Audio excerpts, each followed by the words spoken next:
Hey there, guys. Alright, today we are back with some more geography now. We're out of the H's and we're into the I's, starting off with Iceland.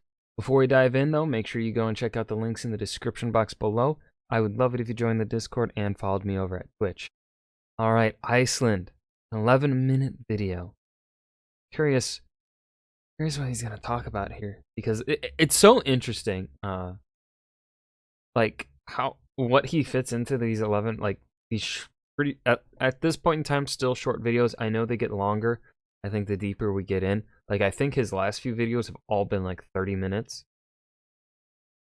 that I will get to eventually, but remember, doing these alphabetically.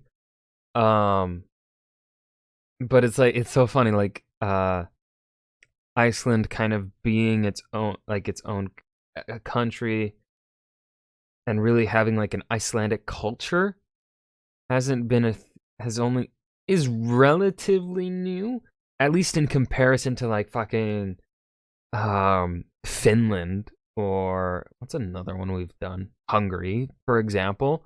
Those countries have, I would say, more to them in terms of what you could discuss than maybe Iceland, just because Iceland's one smaller than both. Well, might not be smaller than Hungary. They might be relative size. I'm not sure. But you know, their history, and their culture. Like, Iceland has a culture, but it hasn't been around for as long as Hungarian or like Finland, because obviously Finland was populated before the modern the Uralic tribes or whatever came in. Iceland, I don't think, was populated until it was discovered, I guess, right? Like, no one lived there until Scandinavian explorers showed up, I think. I'm rusty on that. Guys, as you know, I went to Iceland earlier this year, and in all honesty, if you just want to get a real taste of Iceland better than I could ever provide, check out my friend, this guy, Auskir. Subscribe to his channel. He helped me out when I was there, and he knows Iceland. Auskir, check out the Aus. Yeah, keep that one, bro. All for you. It's time to learn geography now! Hey everyone, I'm your host Barbie. So, full disclosure before we start, my pronunciation for Icelandic words is gonna suck so bad in this episode. I do not advise you to play a drinking game for every time I mispronounce something. You will get alcohol poisoning and you might die. I repeat, you could die watching this. Alright, I'm in. Bum bum. Iceland! Just the name invokes an obvious clue about where it is geographically. First of all, the country is located at the confluence of the Atlantic and Arctic Oceans east of Greenland and just south of the Arctic Circle. The country is divided into 6 constituencies, 3 big ones, and 3 of which are confusing because they basically just split up the most populous areas in the west. Reykjavik is the capital and the northernmost capital in the world, which is split into 2 constituencies, north and south, whereas the southwest constituency is divided into 4 non-contiguous exclaves, but they still act as 1 constituency, not 4. So it's 6 small separate entities that act as 3 constituencies. Get it? No. Great! This was done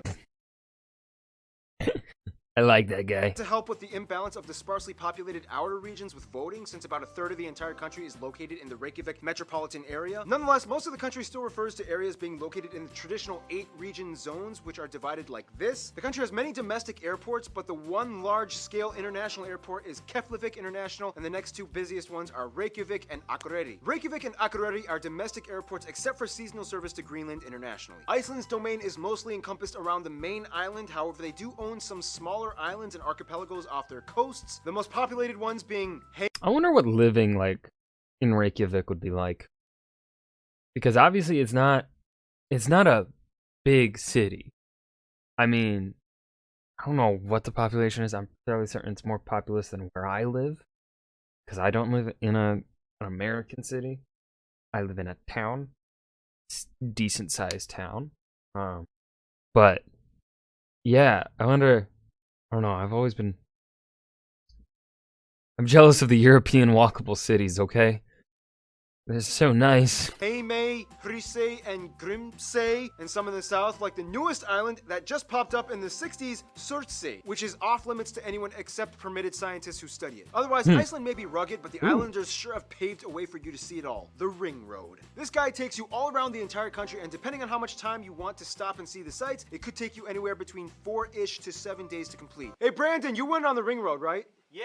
How long did it take you? About 9 days. Okay, maybe my facts were wrong. Otherwise, some top notable man-made sites and landmarks might include the National Gallery, the Viking World Museum, the stone carvings of Paul Gudmundsson, the U.S. Navy D-3 plane wreckage site, the Viking Village, the Sea Monster Museum, pretty much all of Akureyri, the Whale Museum, the Design Center. All over the countryside, you can find turf houses with grass on their roofs, the country's iconic landmark and beautifully constructed icicle-shaped church, Now, it's interesting. Yeah, that's another reason why I wouldn't live in Iceland. Like, it'd be cool probably to live in Reykjavik. I'd probably be able to acclimate there. But Jesus fuck, I would not be able to learn the language. No. I suck at I suck at learning languages. I didn't start learning a second language or didn't try until I was like in 8th grade. So I was like, how old is that? 14? 13, 14.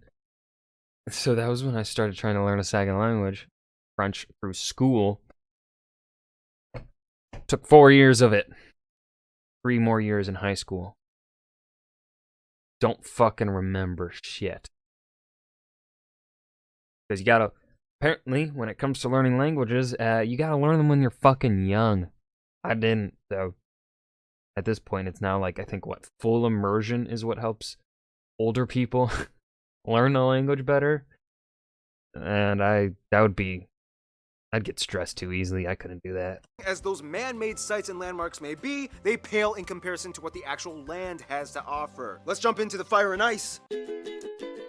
Bum, bum, bum. Alright, let me just put it this way. Iceland doesn't need an amusement park or roller coasters because the entire island is just like a wonderland in itself. First of all, Iceland is the 18th largest island in the world and the 2nd largest in all of Europe. The entire country lies transected on the mid-Atlantic range, which divides the North American tectonic plate with the Eurasian plate, splitting open about 2 centimeters every year. You can even see the divide for yourself with your own eyes. Nearby Reykjavik at Thingvellir, with the largest natural lake, Thingvellir, the land splits open and you can literally walk from Eurasia to North America. Underneath the waters, you can get even closer to the divide at the Silfra, that was easy, known as the clearest water diving spot in the world, where visibility can go up to 100 meters. Over 80% of the country is mountainous, with the tallest point, Hvannadalshnúkur. 11% of the country is covered with 6 main glaciers, the largest one in the southeast, Vatnajökull, and the smallest one, which just erupted in 2010, Eyjafjallajökull. With hundreds of volcanoes and about 30 of them are consistently active, as the longest river, the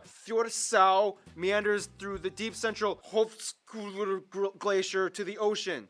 So basically, the entire island is geothermal. Everywhere you go, chances are you can probably find a natural hot spring hidden somewhere in the remote wilderness. Not only that, but Iceland also harbors and capitalizes off of this unique, valuable resource as much as possible. When the first Vikings came in, they were like, wow, it is cold in here.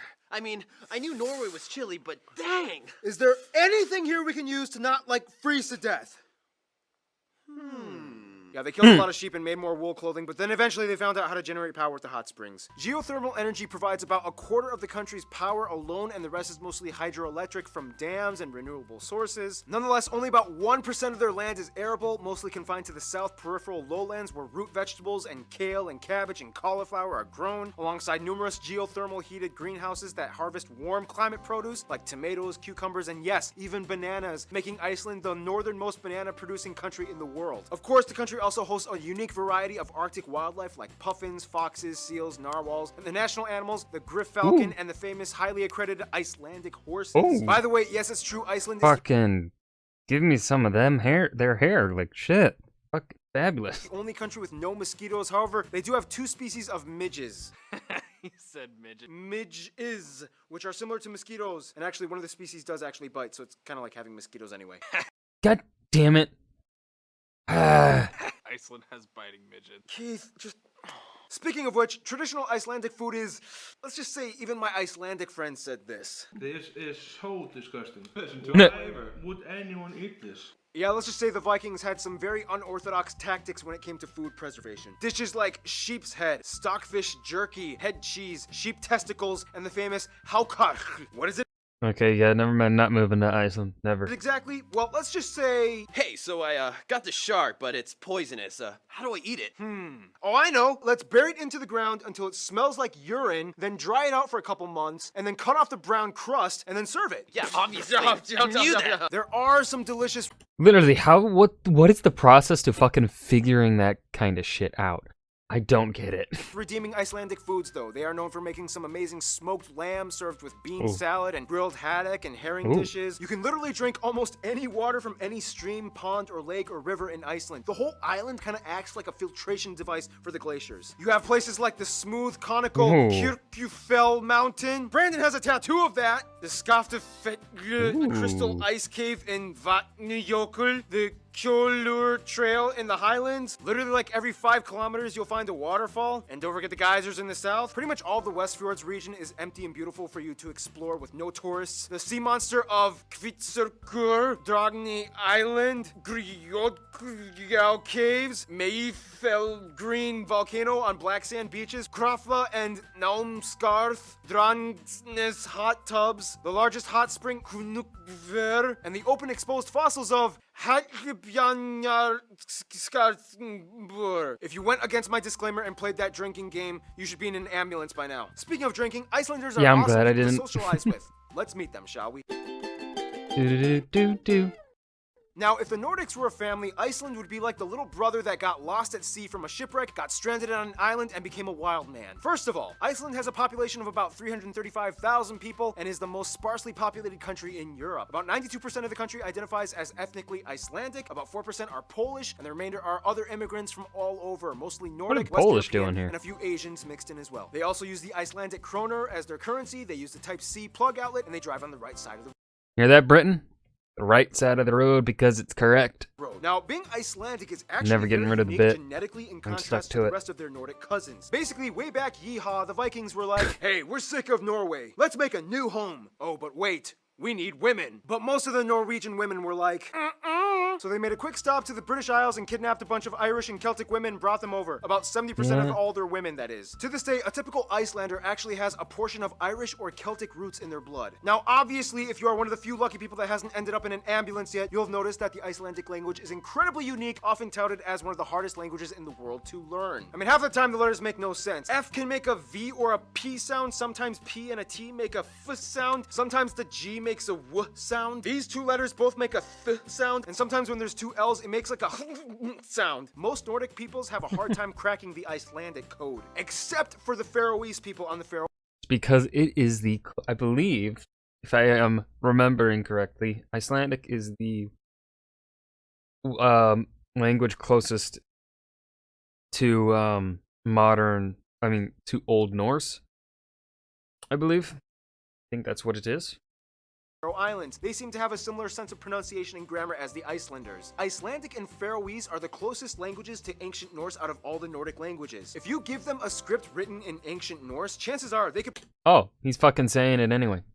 Cool. probably understand it. Whereas Norwegians, Swedes, and Danes are like, ha! Nope. Now, because of its small population, Icelandic culture is very communal. Chances are everybody either knows each other or they know somebody who knows another person. Therefore, an ingrained sense of trust kind of roots itself in the mindsets of most people. This is why Iceland has one of the lowest crime rates in the entire world, sometimes topping off at number 1. And also, as of 2014, they were elected the world's most peaceful country according to the Global Peace Index. Oh, and by the way, in Iceland, nobody technically has a surname. They just adopt the last name dependent on their father's first name, and they just add son or dotter after it. So, for example, a man named Alex with a father named, I don't know, Bjarki would be named Alex Bjarkison, or if it was a woman, her last name would be Bjarki Dotter.